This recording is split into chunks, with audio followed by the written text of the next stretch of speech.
Hello everybody, today's video is about February Teen Challenge. Originally, the theme was supposed to be about tea, but after trying matcha for the first time, let's say it didn't turn out well for me.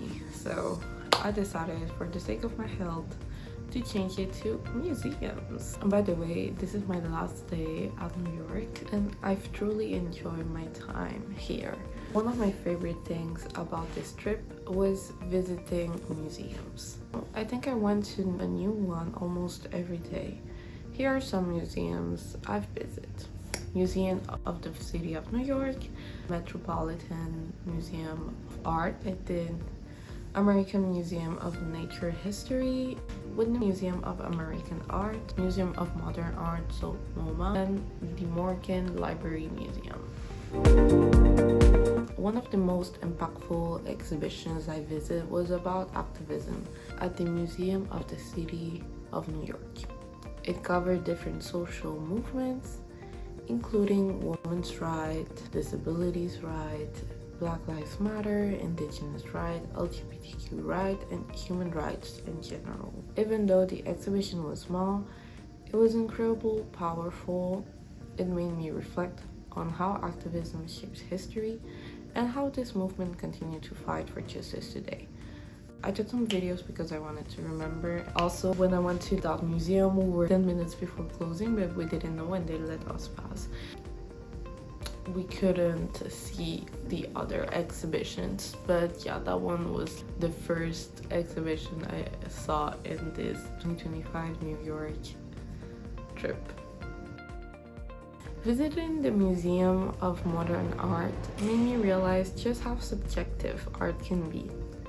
One of the exhibitions that stood out to me features plushies of different colors, positioned as if they were talking to each other, but their faces weren't visible. When I first saw it, I felt very happy. I was jumping around thinking it was so cool, and then I read the artist's description and was shocked at how dark the meaning actually was. It completely changed my perspective and it made me appreciate how art can evoke unexpected emotions and challenge our interpretations. This is why I think art is essential to culture. Museums don't just preserve history, they also encourage new ways of thinking and help us understand different perspectives. I couldn't ignore the fact that a lot of the displays at the Met Museum were actually stolen or taken away from their original plates. Ancient Egyptian display, the Greek display, even the medieval display. They're all from all over the world. It is beautiful to see them all in one place, but at the same time, it makes me want to go visit their rightful places where they originally from. It's unsettling to walk through these grand halls looking at artifacts that were looted from different cultures, knowing they were never meant to be here.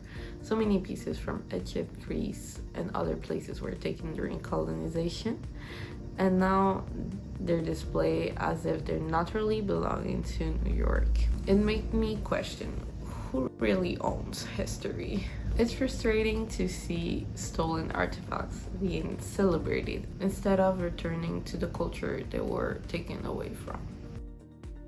And now I want to talk about the artist that touched actually my heart, Christine Sam Kim. One of my biggest regrets is not taking pictures of the exhibition, but I'm telling you, it was so beautiful. I just couldn't do something else.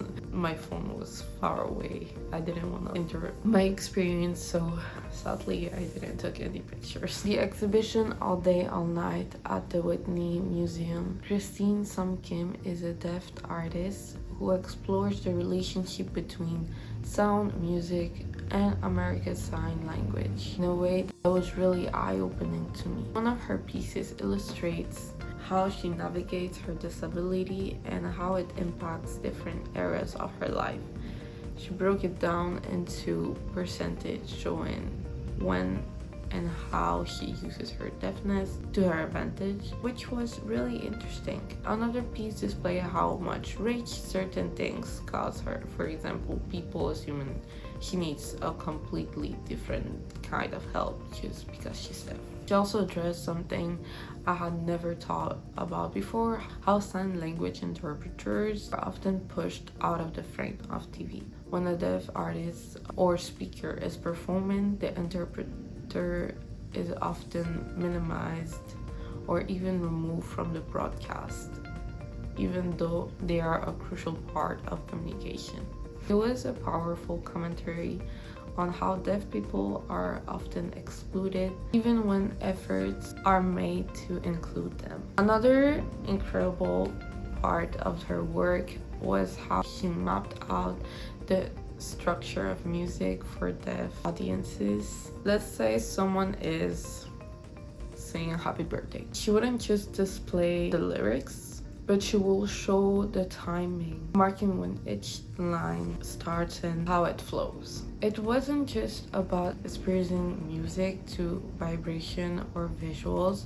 It was about breaking down the timing and structure in a way that makes it accessible. Her work was a powerful reminder that we need to be more mindful to deaf people, actually to everybody, not assuming that they need a particular type of help, not treating them as if they're blind, and making sure they are actually included in places that claim to be accessible. This 10 days trip made me appreciate museums even more. They're not just part of the history, they give us knowledge, new perspectives, and a deeper understanding of the world. When I get back to Montreal, I want to visit at least one of the museums back there and continue exploring what they have to offer. I want to visit especially free museums or like cheaper ones. I feel like I don't take the time to do my research, but now this is my month to go out there and visit a museum. I think they are an amazing resource and I encourage everyone to take advantage of them. So before I finish, I just want to say that I haven't finished my books yet. I have 2 left. I bought one